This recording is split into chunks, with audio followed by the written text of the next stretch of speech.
Jésus, Jésus, tu es élevé au-dessus de tout. Jésus, Jésus, Jésus, tu es élevé.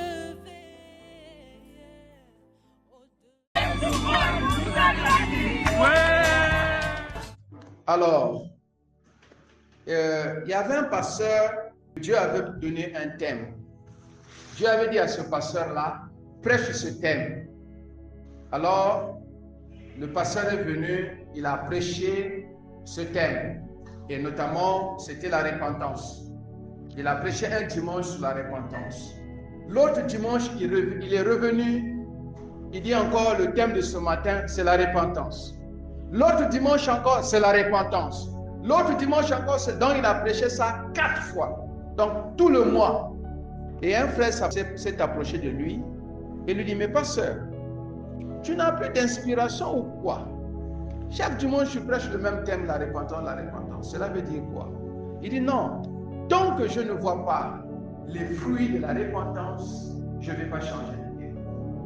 Alors, c'est juste pour montrer à ce frère comment est-ce que ce thème était important pour les enfants de Dieu de comprendre.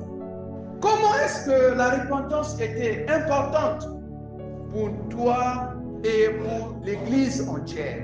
Si nous ne comprenons pas réellement la repentance, nous risquerons de courir, de faire les activités dans l'Église, d'être des bons religieux, sans résultat, sans impact. Sans résultat, sans impact. On va prier, on va jeûner, on va faire tant de programmes, mais il n'y a pas d'impact parce que le fondement est raté. Le fondement est raté. Donc la repentance, c'est le fondement de la foi. Alors, j'avais commencé à parler de 2 décisions, 2 engagements qu'un enfant de Dieu doit prendre au sérieux si vraiment cet enfant veut aller loin avec le Seigneur. Si on veut aller très loin avec le Seigneur, si on veut expérimenter la gloire de Dieu, bien aimé, il y a 2 décisions qu'il faut prendre au sérieux. C'est 2 grandes décisions qu'il faut prendre au sérieux. Donc ce matin, je parlerai de ces 2 grandes décisions. Je parlerai de ces 2 grandes décisions que nous devons prendre au sérieux pour notre marche avec le Seigneur. Éternel notre Dieu, je te bénis encore ce matin. Parle encore une fois de plus à ton Église. Enseigne-nous encore. Nous ne voulons pas seulement écouter pour écouter, mais nous voulons réellement saisir ce message que tu veux nous donner afin que nous puissions vraiment aller loin avec toi et au travers même de nos vies, d'autres vies encore soient impactées. Laisse que la gloire te revienne, Père. Que la chair se taise, mais que l'Esprit parle à l'Église au nom puissant de Jésus. Amen. Nous allons ouvrir la parole de Dieu dans Actes des Apôtres, acte 20, à partir du verset 20 jusqu'au verset 21. Il est écrit, « Vous savez que je n'ai rien caché de ce qui vous était utile et que je n'ai pas craint de vous prêcher et de vous enseigner publiquement dans les maisons, annonçant aux Juifs et aux Grecs la repentance envers Dieu et la foi en notre Seigneur Jésus-Christ. » Alléluia. Donc c'était les discours d'adieu de l'apôtre Paul à l'église d'Éphèse. Et selon même les historiens bibliques, c'était son dernier voyage. Donc après cela, Paul n'a plus revu les disciples d'Éphèse. Alors, l'apôtre Paul, ici, il est comme un bon Africain, un vieux Africain, qui est malade, mais qui est sur le point de mourir. Donc, le vieux sait qu'il ne lui reste pas assez longtemps. Il va quitter la terre d'ici là. Et ce vieux convoque ses enfants et il commence à leur donner les dernières paroles de sa vie. Et souvent, c'est à ce moment-là que le papa va révéler même des secrets. Parfois même, le papa va dire des choses qu'il avait cachées. Ça peut être même des comptes bancaires. Ça peut être même des terrains. Il a acheté des terrains quelque part. Parfois même, le même papa avait même des enfants. Donc, il va tout révéler dans cette période-là. Donc, l'apôtre Paul ici, il donne des instructions. Il leur montre le fondement de leur foi. Que j'ai été ici. J'ai beaucoup prêché. Mais j'ai prêché partout, dans les maisons, en public. Mais mon thème, mon thème fondamental, c'était la repentance. Et aussi la foi envers Jésus-Christ. Bien-aimés, la repentance, c'est le premier thème du Nouveau Testament. Donc Jean-Baptiste, qui devait préparer le chemin, il a prêché la repentance. Il a dit, produisez les fruits dignes de repentance. Changez de vie. On veut voir le changement total, radical dans vos vies. Sinon, vous ne pouvez même pas expérimenter la gloire de Dieu qui vient. Et laissez-moi vous dire, plusieurs hommes de Dieu ont été venir au Sénégal. Ils ne cessent de dire que c'est le temps du Sénégal. Ils ne cessent de dire que Dieu va manifester sa gloire au Sénégal. Comme nous l'avons entendu, que Dieu va envoyer même les gens à l'église. Eux-mêmes qui vont venir, on ne va même pas les prêcher, on ne va même pas les inviter. Mais eux-mêmes vont commencer à venir un à un à l'église et donner leur vie à Jésus. Alléluia. Bien-aimé, mais Dieu ne peut pas manifester sa gloire dans la vie d'une personne sans une vraie repentance. Non. Il y avait quelque chose qui s'est passé à Jérusalem là-bas. Il y avait un grand immeuble, une grande maison qui s'est brûlée. Et même il y a eu même des gens qui sont morts dans cet événement-là. Et les disciples ont dit, mais vraiment, ces gens-là, pourquoi ils sont morts? Vraiment, c'est triste, ils ne devaient pas mourir. Ah, certainement, peut-être c'était un jugement de Dieu. Jésus va leur dire, écoutez, faites attention à ce que vous êtes en train de dire. Même vous-même, si vous ne vous répondez pas, vous périrez. Donc la repentance, c'est cet acte-là qui nous ouvre le ciel. Alléluia. La repentance invite la présence de Dieu dans notre vie. Le Saint-Esprit vient parce que ton cœur est un cœur bien disposé, un cœur qui est prêt à recevoir le Saint-Esprit. Bien-aimé, moi-même qui vous prêche, j'ai besoin de la repentance. J'ai besoin d'expérimenter une vraie repentance. Sinon, nous allons faire juste de bruit et ça serait difficile pour nous d'expérimenter la gloire de Dieu. Donc, pour être sauvé, j'ai besoin de la repentance. Pour que Dieu puisse se glorifier dans ma vie, il faut que je passe par la repentance. Et aujourd'hui, ce thème, comme je l'ai dit tantôt, est en train de diminuer dans l'Église. On veut qu'on nous parle des miracles, des guérisons, du percé, de la bénédiction. Vous allez entendre que dans la plupart de nos prédications, la bénédiction va devenir même 10 fois, 50 fois. Dieu va te bénir, vous serez bénis. L'année 2024, ce sera une année de bénédiction. L'année 2025, prends ta bénédiction. C'est l'heure de la bénédiction, c'est l'heure de l'élèvement. Mais Dieu ne peut pas nous bénir sans une vraie repentance.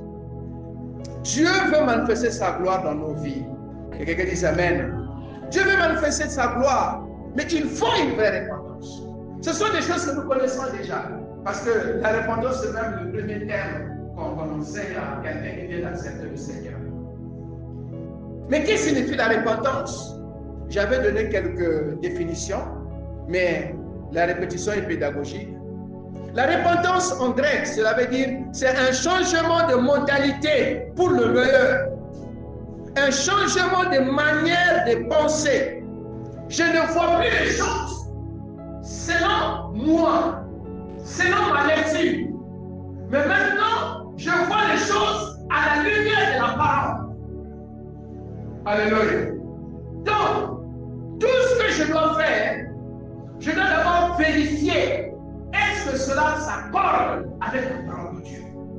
Tout ce que je dois faire. Je ne marche plus selon moi. Je ne marche plus selon mon style. Je ne marche plus selon mon choix, selon mon goût, selon ma culture. Non. Je dois maintenant marcher à la lumière de la parole. Qu'est-ce que la Bible dit par rapport à cela? Quels sont les principes bibliques par rapport à ceci ou par rapport à cela? Donc ma façon de voir change. Et c'est pour ça que l'apôtre Paul va dire dans Romains chapitre 12, le verset 1 à 2, ne vous conformez plus au siècle présent. Soyez au contraire renouvelés. Passez par le renouvellement de l'intelligence. Ne voyez plus les choses comme le monde voit les choses. La repentance aussi, c'est un changement de mentalité, changement d'attitude.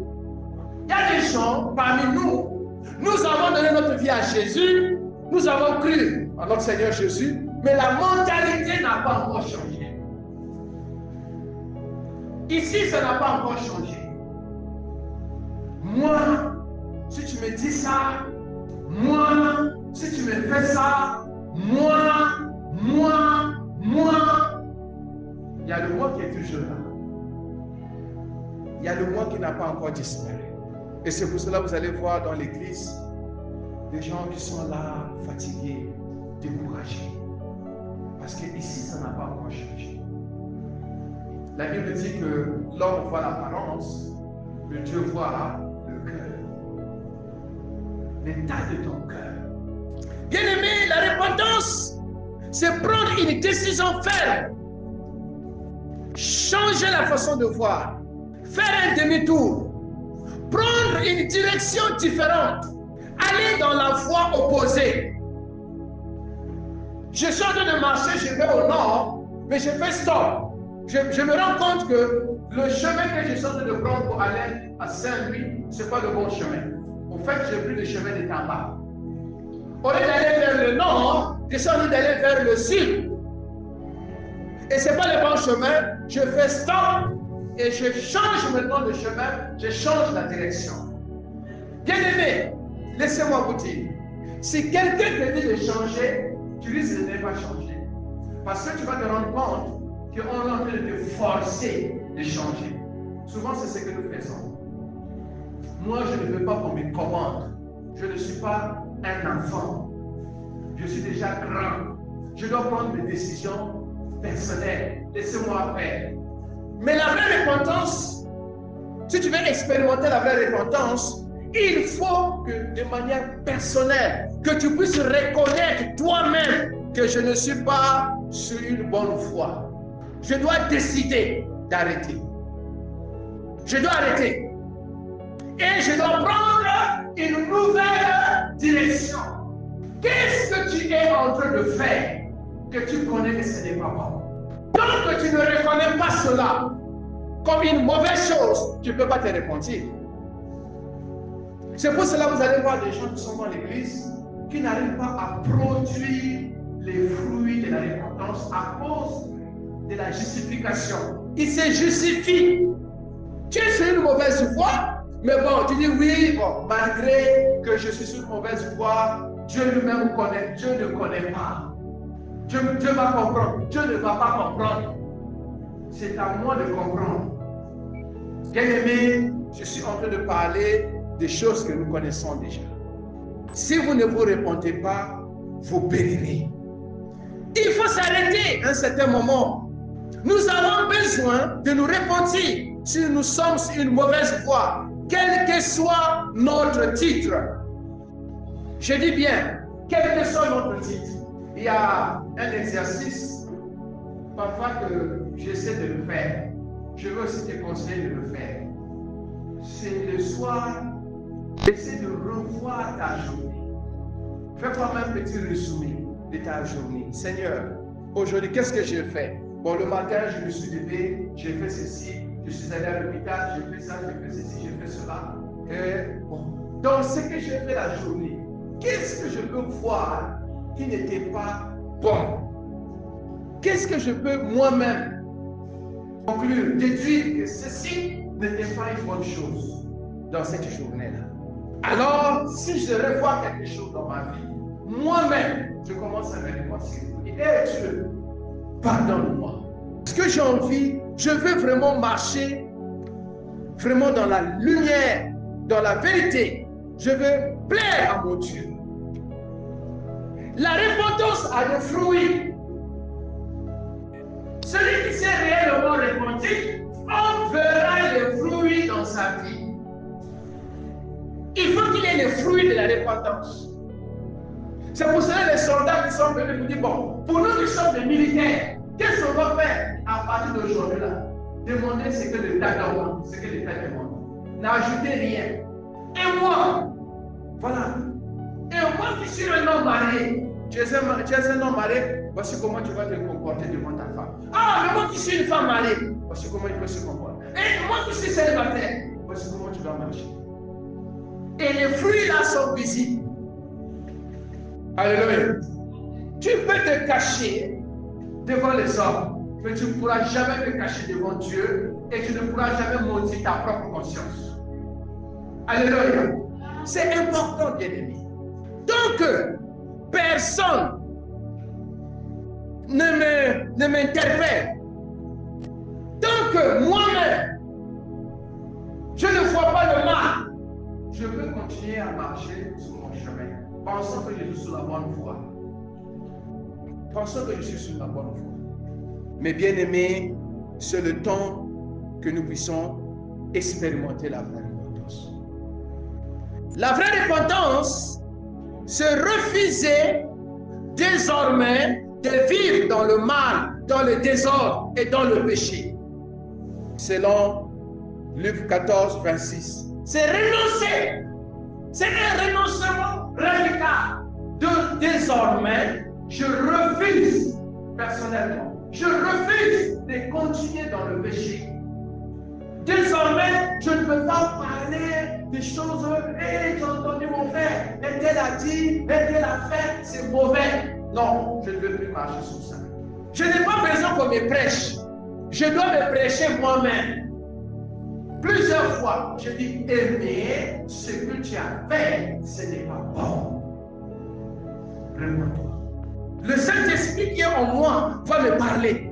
Abdoulaye Wade, un jour, il a dit une chose que j'ai retenue.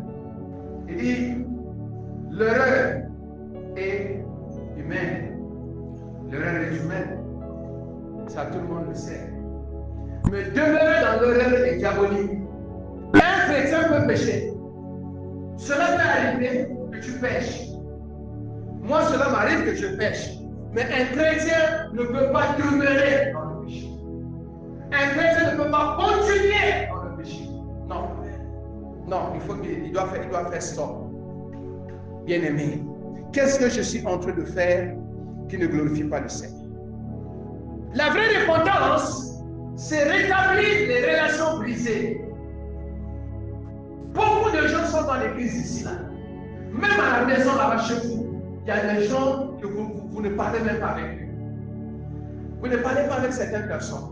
Dans vos écoles, il y a certaines personnes que vous passez comme ça, sans les saluer. Dans vos lieux de travail, il y a des gens que vous croisez, vous les regardez et tu tournes de l'autre côté. Mais tu viens à l'église, tu pries. Tu as besoin de te repentir. Si je veux vraiment me repentir, je dois tout faire pour mettre la paix. Je dois rétablir cette relation. Je dois rétablir cette relation. Je ne dois pas être dans mon coin, dans mon orgueil. Si je reste dans mon orgueil, je vais périr. C'est ce que la Bible dit. Si je ne me réponds pas, je vais périr. Et je ne veux pas périr. Donc, même si il y a quelqu'un qui me déteste, même s'il y a quelqu'un qui ne m'apprécie pas, même si cette personne parle du mal, il dit des choses contre moi, si je crois cette personne, je vais le saluer. Je vais l'apprécier, je vais même l'aider. Et la Bible dit c'est comme ça que vous allez apporter les charbons ardents sur la terre du jour. Seigneur, aide-moi à me repentir. La repentance, c'est un engagement de marcher en nouveauté de vie. Dorénavant, je m'engage à une vie nouvelle. Je ne veux plus vivre comme l'ancien aimé. L'ancien aimé volait. L'ancien aimé était en train de mentir. L'ancien aimé pouvait manipuler. L'ancien aimé pouvait être dans la fornication, dans les choses. Mais maintenant, je suis en Christ. Je suis une nouvelle créature. Parce que la Bible me dit, dans 2 Corinthiens chapitre 5, le verset 17, si quelqu'un est en Christ, il est une nouvelle créature. Les choses anciennes sont passées. Voici que tu es devenu nouvelle. Donc maintenant que j'ai été sanctifié, j'ai été purifié, j'ai été justifié par Jésus-Christ, je m'engage de marcher dans une nouvelle vie. Ah, ton amen est fait. Bien aimé, c'est ce que l'apôtre Paul dit dans Romains chapitre 6. On va faire un tour dans Romains chapitre 6. Comment est-ce que tu peux savoir que tu t'es réellement repenti? Il faut voir ça dans Romains chapitre 6. On va lire à partir du verset 1. Si quelqu'un peut m'aider à faire la lecture de 1 jusqu'à 14, rapidement. Amen. Que dirons-nous donc? Demeurions-nous dans le péché afin que la grâce abonde? Loin de là, nous qui sommes morts au péché, comment vivions-nous encore dans le péché? Ignorez-vous que nous tous qui avons été baptisés en Jésus-Christ, c'est dans sa mort que nous avons été baptisés. Nous avons donc été ensevelis avec lui par le baptême en sa mort, afin que, comme Christ est ressuscité des morts par la gloire du Père, de même nous aussi, nous marchions à nouveauté de vie. En effet, si nous sommes devenus une même plante avec lui par la conformité à sa mort, nous le serons aussi par la conformité à sa résurrection. Sachant que notre vieil homme a été crucifié avec lui, afin que le corps du péché fût détruit, pour que nous ne soyons plus esclaves du péché. Car celui qui est mort est libre du péché. Or, si nous sommes morts avec Christ, nous croyons que nous vivrons aussi avec lui. Sachant que Christ ressuscité des morts ne meurt plus, la mort n'a plus le pouvoir sur lui. Car il est mort, et c'est pour le péché qu'il est mort, une fois pour toutes. Il est revenu à la vie, et c'est pour Dieu qu'il vit. Ainsi vous-même, regardez-vous comme mort au péché, et comme vivant pour Dieu en Jésus-Christ. Que le péché n'ait donc point dans votre corps mortel, et n'obéissez pas à ses convoitises. Ne livrez pas vos membres au péché, comme des instruments d'iniquité. Mais donnez-vous vous-même à Dieu, comme étant vivants de mort que vous étiez, et offrez à Dieu vos membres comme des instruments de justice. Car le péché n'aura point le pouvoir sur vous, puisque vous êtes non sous la loi, mais sous la grâce. Alléluia. Que le péché ne règne donc point dans votre corps mortel. Et n'obéissez pas à ses convoitises. Ne livrez pas vos membres au péché. Non, refusez. Maintenant, offrez-vous à Dieu. Offrez-vous à Dieu. Et c'est pour cela que je dis souvent, si nous ne changeons pas certaines choses dans nos vies, nous allons continuer à vivre dans le péché. Ne te préoccupe plus même de tes péchés. Préoccupe-toi de ta relation avec Dieu. Alléluia. Je ne sais pas si ce matin, tu t'es préoccupé de ta relation avec Dieu. je ne sais pas cet après-midi, ce soir, demain, si tu vas te préoccuper vraiment de ta relation avec Dieu. Aujourd'hui, nous nous préoccupons plus de nos études, de notre avenir, du mariage, du travail et ainsi de suite. Mais on n'a pas une grande préoccupation de notre relation avec le Seigneur. Comment est-ce que je suis en train de développer mon intimité avec Dieu? Qu'est-ce que je fais pour que ma vie spirituelle puisse grandir? Qu'est-ce que je suis en train de faire pour que je puisse écouter la voix de Dieu? Qu'est-ce que je fais? Laisse-moi te dire, tout ce que tu es en train de faire, ça peut se retrouver un jour comme poussière. J'ai suivi une vidéo chez moi, dans mon pays. Le taximène m'a dit, le chauffeur de taxi a garé son taxi. Je ne sais pas, il est en train de manger. Et il y a une femme qui vendait. Tout à coup, le véhicule a pris feu. Les gens ont essayé d'éteindre le feu, ils n'ont pas pu. Donc la voiture est partie devant lui comme ça. Le Seigneur m'a dit, tu vois, tu peux avoir même 10 maisons en étage. Ces maisons-là peuvent tomber le même jour. Alléluia. On a vu ça avec Job. Il avait des bœufs, il était riche, mais il a perdu la richesse en une seule jour. Il avait 10 enfants. Ma grand-mère en avait eu 9. Elle a perdu 6. Il y avait que 3 qui étaient restés. Et avant même sa mort, elle a perdu encore une. Il y avait que 2 qui étaient restés. Donc tu peux avoir même des enfants. Un bon jour, tu peux perdre ses enfants. Tu peux avoir un mari. Un bon jour, tu peux perdre ses mari.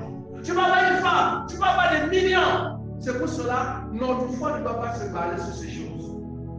On doit se préoccuper de notre relation avec le Seigneur. Alléluia. Où est-ce que tu es avec le Seigneur? Le fils prodigue dans Luc 15 que nous connaissons. Quand il a pris l'argent, il est allé gaspiller l'argent. La Bible dit à partir du verset 17 et 18. Étant rentré en lui-même, il a dit, oh, je suis ici, en train de payer. Mais chez mon père là-bas, il y a de l'abondance. Je me lèverai et je repartirai vers mon père. Et je dirai à mon père, j'ai péché contre le ciel et je péché contre toi. Prends-moi seulement comme un simple serviteur, comme un simple esclave chez toi. Tant que ce jeune homme n'était pas rentré en lui-même, il n'allait pas expérimenter la vraie repentance. Tant que tu penses que tu es sur la bonne voie, tu ne vas pas expérimenter la vraie repentance. Tant que tu penses que tout va bien, je suis bien, tu ne vas pas expérimenter la vraie repentance. Tu as besoin toujours de sonder ton cœur tous les jours. Seigneur, qu'est-ce que je suis en train de faire qui ne glorifie pas le Seigneur? Il faut un examen de soi. Et une fois que Dieu va te montrer que voici ce que je vois chez toi qui ne change. Parfois même, le jour que tu vas changer cela, ton ciel est ouvert. Alléluia. Oh, que Dieu te montre la chose que tu vas changer. Je dis bien que Dieu te montre la chose que tu dois changer, la chose que tu dois dénoncer. Parfois, c'est la petite chose là qui peut bloquer ton ciel. Il y a la repentance aussi, c'est réparer ce qu'on a raté, c'est rembourser même les dettes d'autrui. Il y a des chrétiens qui ont des dettes et qui ne veulent même pas payer ces dettes. Je peux te devoir, mais je dois te dire que, ah mon frère, jusqu'à présent, je n'ai pas. Dès que j'aurai la possibilité, je vais te payer. Mais quelqu'un qui a une dette, qui va aller acheter un nouveau portable. Et quel portable? iPhone. Mais il n'arrive même pas à payer une dette de 20 000. Et il croise la personne et il va dire non, je n'ai pas encore eu. Non, tu ne veux pas payer. Et comment le Seigneur va se manifester dans ta vie? Que Dieu m'aide. Alors, je vais terminer avec le deuxième point, la deuxième décision. C'est vraiment croire en notre Seigneur Jésus. C'est la foi en Jésus. Alors, beaucoup de chrétiens s'arrêtent à la foi du salut. C'est-à-dire la personne a accepté Jésus comme son Seigneur, son Sauveur. Mais jusqu'à présent, il ne voit pas Jésus comme Seigneur. Il voit seulement Jésus comme un Sauveur. Donc ce chrétien-là dit, j'irai au ciel. Le Seigneur a pardonné mes péchés. Un jour, j'irai au ciel. Ça, c'est bon. Mais cette personne, dans la vie quotidienne, n'a pas la foi en Jésus. Je vais vraiment toucher ça ce matin. Je me suis repenti, oui. J'ai renoncé au mal, oui. J'ai renoncé au péché, oui. Je vis dans la sanctification, oui. Mais est-ce que tu vis dans la foi en Jésus-Christ? Est-ce que tu as la foi en Jésus-Christ? C'est là où se trouve le problème. C'est là où se trouve vraiment le dégât dans l'Église. Beaucoup de chrétiens vivent leur vie sans avoir la foi en Jésus. C'est quoi la foi en Jésus? Premièrement, il faut croire, selon Jean 1, 12, à tous ceux qui l'ont reçu, sont devenus des enfants de Dieu. Je suis un enfant de Dieu. Dieu est avec moi. Dieu marche avec moi. L'Esprit de Dieu est avec moi. Les démons n'ont plus de pouvoir dans ma vie. La malédiction de ma famille n'a plus d'autorité. Les esprits familiaux n'ont plus d'autorité. Je suis moi-même une autorité. Ça, c'est ma position. Ça veut dire, dans mon identité, je suis un enfant de Dieu. Je ne suis pas quelqu'un qu'on a prêté, c'est-à-dire quelqu'un qui est allé vers Dieu et puis qui dit non, Dieu est avec moi. Donc la parole de Jésus, quand Jésus a dit que je suis avec vous tous les jours jusqu'à la fin du temps, cette parole est valable dans ma vie. Que je sois au village, Dieu est avec moi. Que je sois en ville, Dieu est avec moi. Même si mon directeur, mon responsable est sorcier, sans effet, parce que Dieu est avec moi. Même si mon voisin, c'est le plus grand sorcier du quartier, je n'ai pas peur parce que Dieu est avec moi. Ça, c'est une position. C'est cette foi-là qu'il faut avoir. Deuxièmement, il faut comprendre, selon l'Éphésiens chapitre 2, 8 et 9. Je ne suis pas sauvé parce que je fais quelque chose. Je suis sauvé par la foi en l'œuvre de la gloire. Alléluia. Donc, ma foi me dit que je suis un enfant de Dieu. Ma foi me dit que je suis justifié. Ma foi me dit que je suis saint. Je crois à cela. Donc la culpabilité n'a plus de place. Oh non, et bien tu sais, en 1995, tu avais volé l'argent. J'ai dit oui, j'avais bien volé ça, j'ai bien mangé ça. Mais ce qui est vrai, Dieu m'a donné. Donc, les accusations là, nul et sans cesse. Parce que ma position me dit que Dieu m'avait déjà pardonné. Mais la foi en Jésus encore, c'est quoi? Alors, prends note. Ça, c'est vraiment une chose que tu dois comprendre ce matin. C'est transformer notre confiance totale en Jésus-Christ. Tu ne t'appuies, c'est transformer notre confiance totale en Jésus-Christ. C'est s'appuyer totalement en Jésus-Christ seul pour avoir la vie éternelle, la vie sur la terre. Donc ma confiance est maintenant basée sur Jésus. Mon avenir, c'est Jésus. L'avenir de mes enfants, oh, c'est Jésus. Mon mariage, c'est Jésus. Mes succès, c'est Jésus. Les péchés que je suis en train de lutter, qui va me donner la victoire, c'est Jésus. Je m'appuie sur lui. Donc nous devons lui remettre totalement la direction de notre vie. Il devient notre Seigneur, notre Maître, tous les jours.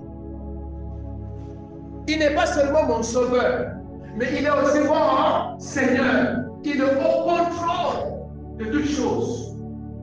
Combien de chrétiens passent leur temps à se lamenter, à s'inquiéter? Ah, vraiment ça ne va pas. Le pays, toi tu ne dépends plus de ton pays, tu dépends de Jésus. Ah, le docteur m'a dit, le pays, ça ne va pas, il y a ceci, mon mari n'a pas fait ceci, ma femme n'a pas fait cela, mon entreprise, nanana. Mais qu'est-ce que le Seigneur peut faire dans tout ça? Qu'est-ce que ton Jésus peut faire devant la situation que tu as? Est-ce que tu crois que ton Jésus là est capable?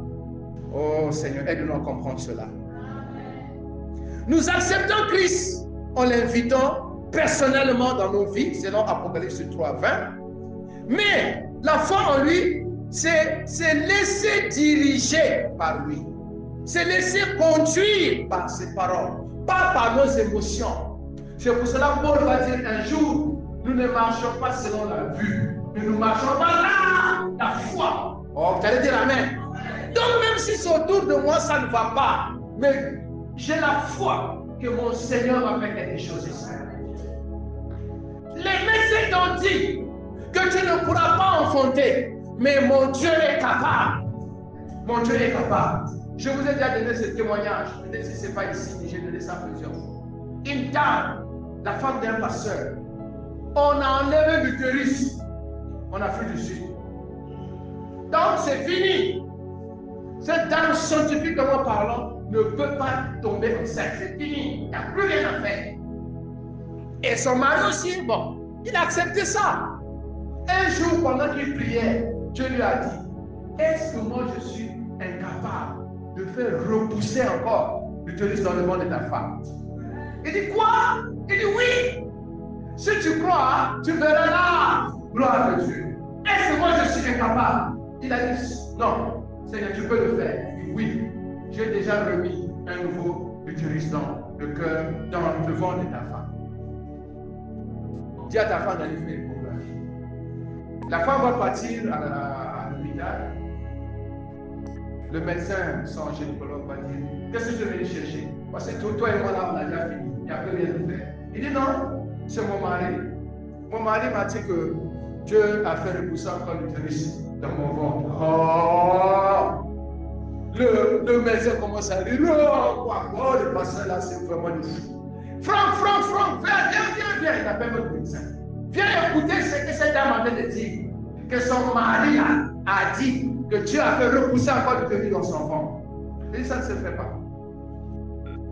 C'est comme cela, ils vont dire, moi je vais payer mon argent. En fait, quand ils ont fait l'échographie, ils ont vu l'utérus encore dans son ventre. Et quelques temps après, cette femme est tombée enceinte. Elle a eu encore des enfants. Oh, tu allais dire Amen. Le pasteur Marc que vous connaissez, son père, j'étais avec son père, il avait perdu tous les dents. Toutes les dents, hein? Toutes les dents. Il n'avait plus les dents. Il ne pouvait même pas manger, d'arracher tout ça là. Il n'avait plus rien. Séminaire, programme de prière à Libreville. Je crois que c'était avec Talingano ou bien un autre pasteur. Je crois que c'était Talingano. Il dit, on va prier. Quel que soit ton problème, tu vas voir. Dieu va agir. Il a mis seulement la main sur ses mâchoires. Ils ont prié. Le lendemain matin, toutes les dents sont sorties. Poussé dans quel troisième âge? Alléluia. Dieu a remis les dents. Ça, c'est un miracle. Donc, rien n'est impossible à Dieu. Donc, celui qui est en Christ doit croire que son Seigneur est au contrôle devant chaque situation. Il n'y a plus de lamentation. Qu'est-ce que Dieu ne peut pas faire? Qu'est-ce que Dieu ne peut pas faire, bien aimé? C'est quoi? Croire en Jésus. Maintenant, le psaume 123, verset 1 à 4. Quelqu'un va lire? On va terminer avec ce passage.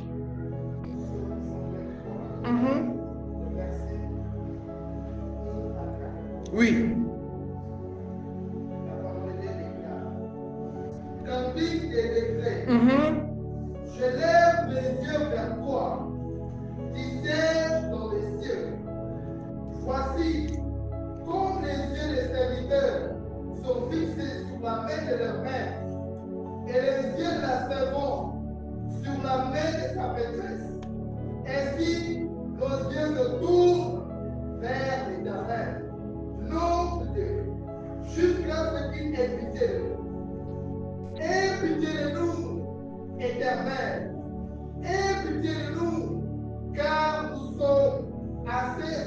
pied de mépris. Notre âme est assez associée des moqueries, des orgueilleux, du mépris des orgueils. Alléluia.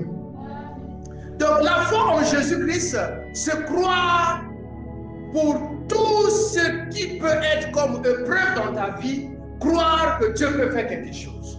C'est s'appuyer sur Jésus.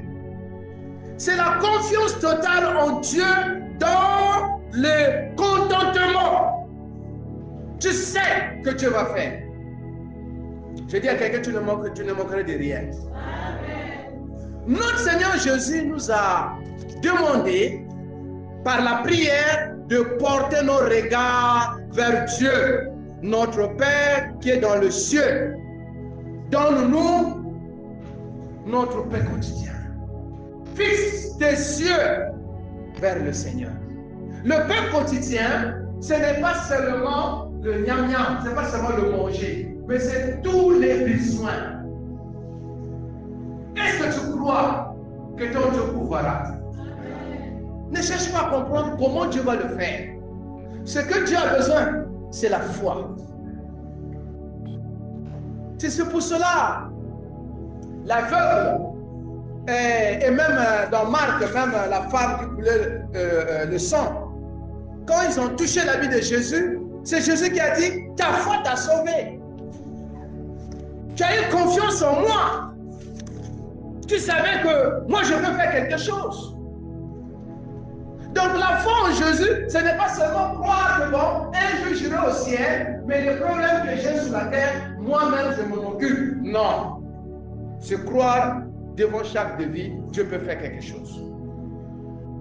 Tout enfant doit élever son âme vers Dieu sur toutes ses épreuves, Lors des épreuves, élève tes yeux vers le Seigneur. Si tu crois en Jésus, Jésus est capable de régler ta situation. Tu veux expérimenter le miracle, continue à lever les yeux vers le Seigneur. Croire en Jésus, c'est aspirer à la miséricorde de Dieu en persévérant dans la prière jusqu'à la victoire. Jusqu'à la victoire. Et je le dis souvent, Charles Finet a dit dans son livre, L'exaucement, tant que tu n'as pas eu l'exaucement de ce que tu demandes, tu n'as pas encore prié. Si tu sais que ce que tu demandes est dans la volonté de Dieu, continue à demander jusqu'à l'exaucement. Alléluia. Ça, c'est la foi en Jésus. Tant que tu n'as pas vu ce que tu demandes, ne t'arrête pas. Quelqu'un dit Amen. Les yeux d'une servante sont fixés sur son maître, attendant ainsi qu'il approuve son travail.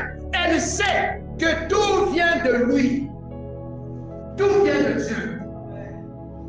Alléluia. C'est Dieu qui élève et c'est Dieu qui rabaisse. Qu'est-ce que tu as? Qu'as-tu? Cela ne vient pas du ciel. Tout ce qu'on a besoin, la grâce dans le ministère, l'onction dans le ministère, la puissance au ceci, au guérison, aux bénédictions, tout ce qu'on a besoin, ça vient du ciel. Qui est saint? C'est Dieu. Et c'est lui qui peut nous donner les capacités de vivre dans une vie de sainteté. Cherche Dieu. Cherche son intervention. Fixe tes yeux vers le ciel. Ne fixe pas les yeux sur quelqu'un. L'homme va te décevoir. Même moi, je vais te décevoir. Même moi, je vais te trahir. Mais Jésus ne va jamais te trahir. La foi en Jésus, c'est compter sur Jésus.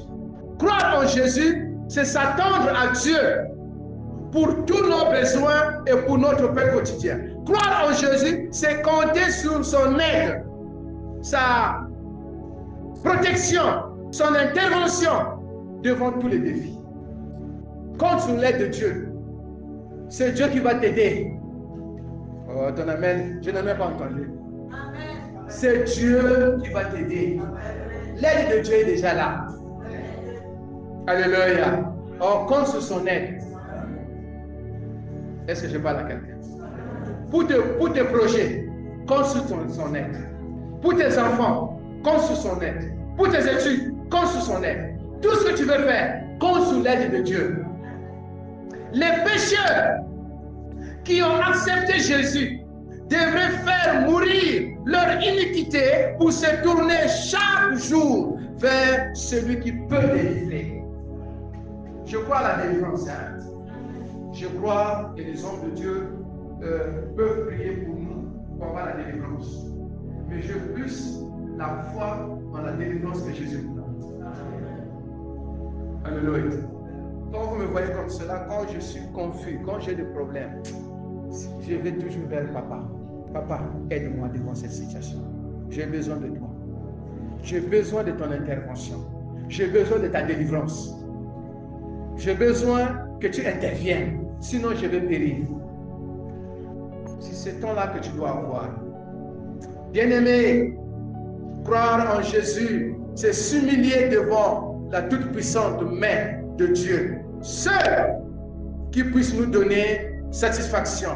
Les hypocrites se confient dans la main du monde et y tirent toutes leurs conséquences. Quand tu mets ta confiance envers le monde, envers les humains, un jour tu vas le regretter. Non, nous devons faire notre confiance dans vraiment la puissance de notre Seigneur Jésus. Est-ce qu'on peut se lever?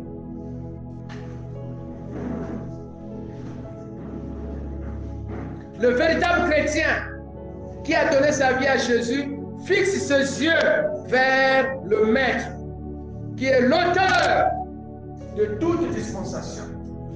Celui qui donne tout, il donne à qui il veut. Il donne à qui il veut. Tes yeux doivent être fixés, mon frère, vers le Seigneur. Si tu es malade, fixe tes yeux vers le Seigneur. Si tu traverses un temps difficile, un moment difficile, une situation difficile, ce matin, le Seigneur te dit, fixe tes yeux vers moi. L'esclave a toujours les yeux fixés sur le Maître. Un enfant de Dieu ne rencontre que peu de reconnaissance sur la terre ici-bas. Leur réconfort réside en Dieu. Ne cherche pas de féliciter les gens. Ne cherche pas que les gens puissent se reconnaître. Ton travail, tes talents, tes activités, tout ce que tu fais, n'attend rien des hommes. Compte sur Dieu. Seigneur, je fais ça pour ta gloire. Je fais ça pour ta gloire.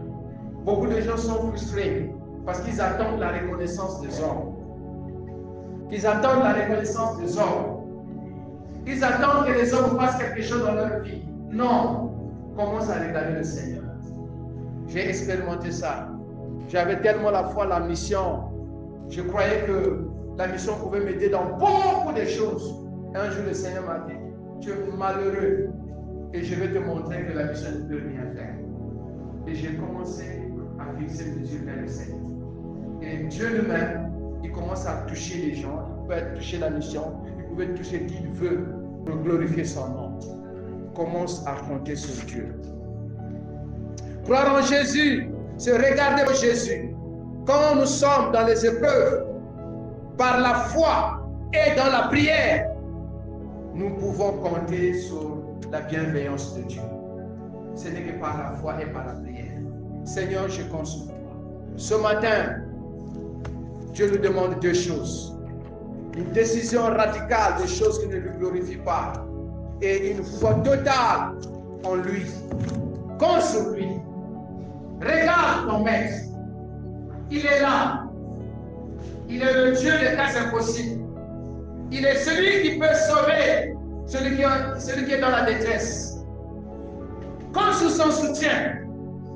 Il ne va jamais t'abandonner. Même si les hommes t'abandonnent, lui, il ne va pas t'abandonner. Pour tout ce que tu traverses, compte sur lui. Jésus est Seigneur. Il est ton Seigneur. Il est ton Seigneur. Il ne t'abandonnera jamais. Il est ton Seigneur. Il sait ce qu'il est en train de faire. Il sait ce que tu vis. Il connaît tes blessures. Il connaît tes faiblesses. Il connaît tes manquements. Il est là pour te sauver. Alors que Pierre avait noyé et Jésus l'a tendu la main pour le sauver. Et ce matin, le Seigneur te tend la main. Le Seigneur te tend la main, il veut te sauver. Attrape la main du Seigneur. Crois qu'il est capable de te sauver. Crois qu'il est capable de te délivrer.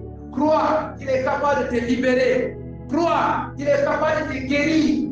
Il est capable de te guérir. Il est capable de te restaurer. Il est capable de te lever. Il est capable, il est capable, il est capable. Ton Dieu est capable. Ton Dieu est capable. Ton Dieu est capable. Il est capable. Il est amour. Il est amour. Je demande au chant de me chanter ce chant-là. Il est amour. Il est capable. Il est amour. Il est capable.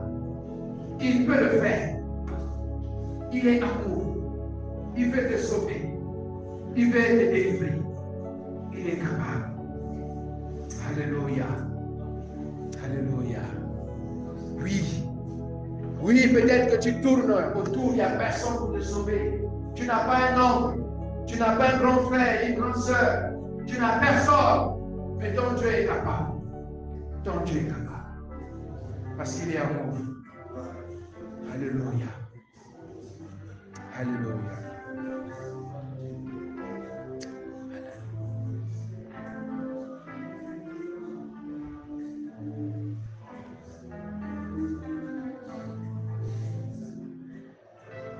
Je ne peux imaginer combien ça coûterait. À la fois, il a pris ma place. Mon Dieu s'est donné. Je ne peux imaginer combien ça coûterait.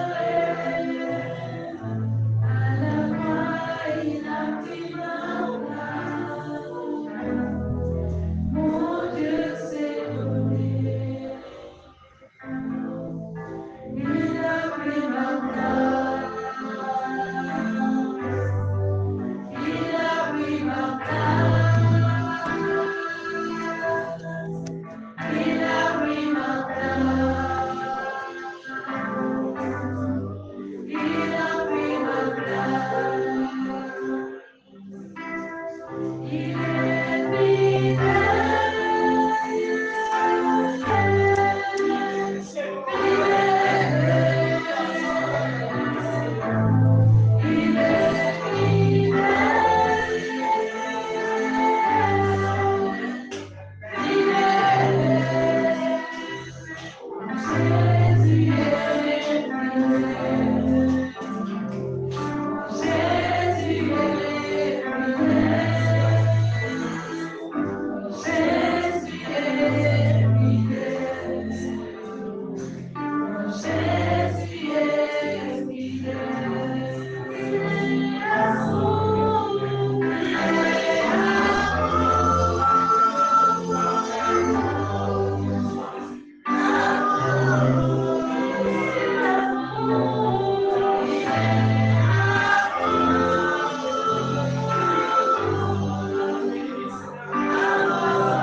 Jésus, Jésus, tu